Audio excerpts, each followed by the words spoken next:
Bonjour à tous, moi c'est Cathy de la chaîne YouTube La Moda des Rubis et de l'Instagram du même nom. Donc aujourd'hui je viens vous faire une vidéo pour vous présenter la robe Swan de Artisan.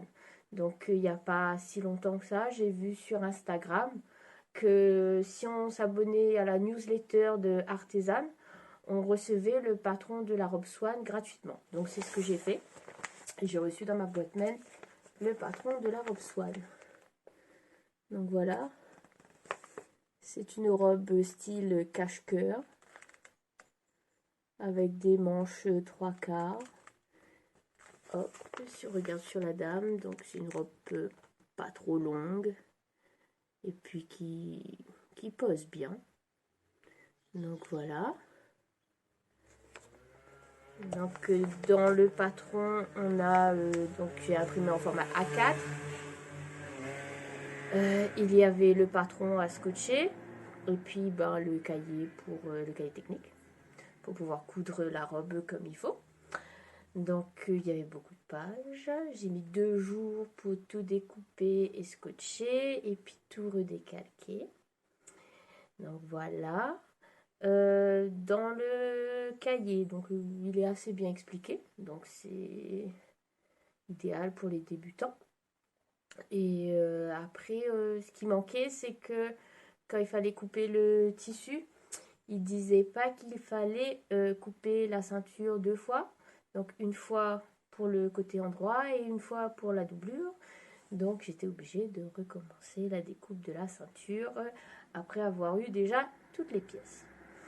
Donc comme vous le voyez, sur la robe, hop, il y a énormément de fronces sur les épaules et sur la jupe et sur le bas du haut de la robe. Donc c'était très long à faire. Donc pour la robe, il recommande 2,40 m de tissu. Donc moi j'ai utilisé que 2 mètres parce que j'ai fait la robe sans les manches. Donc je vais vous présenter ma robe. Hop.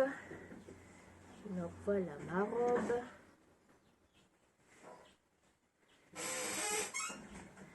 Donc je l'ai faite dans du coton des coupons de Saint-Pierre que j'avais acheté il y a très longtemps.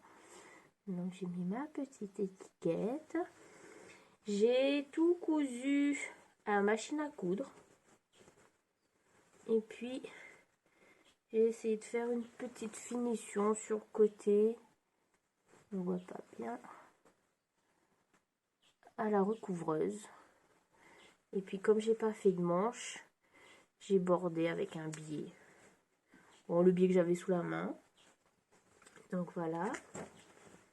La robe elle est comme ça. Hop, la longueur. Les marges de couture sont comprises. Du coup, j'ai dû quand même rétrécir un peu le bas puisque je suis toute petite, je fais 1,57 m. Donc j'ai dû faire un peu l'ourlet un petit peu plus gros. Donc j'ai mis un petit bouton comme ça qui est visible. Et pour la partie non visible, je ne me suis pas cassé la tête. J'ai mis hop, un petit crochet comme ça. Là. Et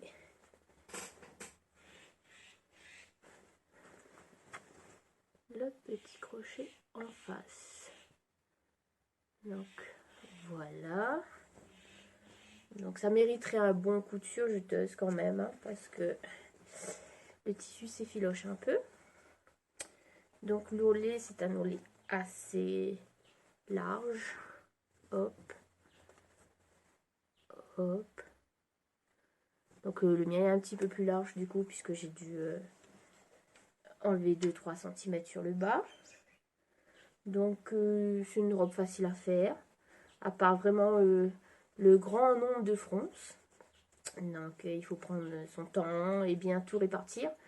Bon, sur ma robe, c'est pas forcément très bien fait, mais bon, j'aime bien ma robe. Je l'ai déjà mise 2-3 fois.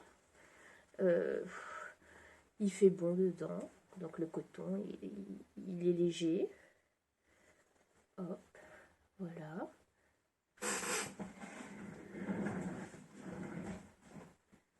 Voilà ce que ça donne, plus ou moins.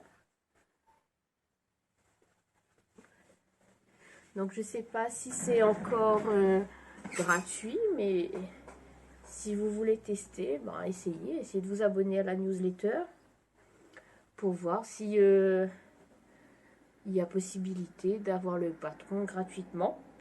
Sinon, je crois qu'il est à 8 €. Donc voilà. Je vais essayer de faire une version manche longue, enfin manche 3/4.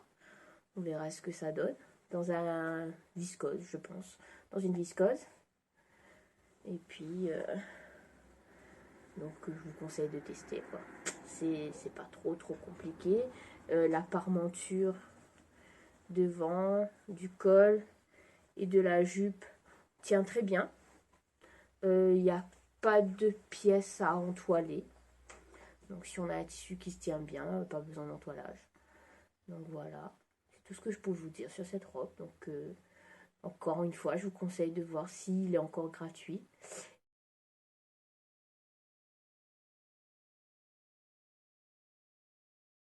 Et voilà, j'espère que ma vidéo vous a plu. Si vous avez aimé, n'hésitez pas à vous abonner à ma chaîne. Donc je vous souhaite une bonne soirée.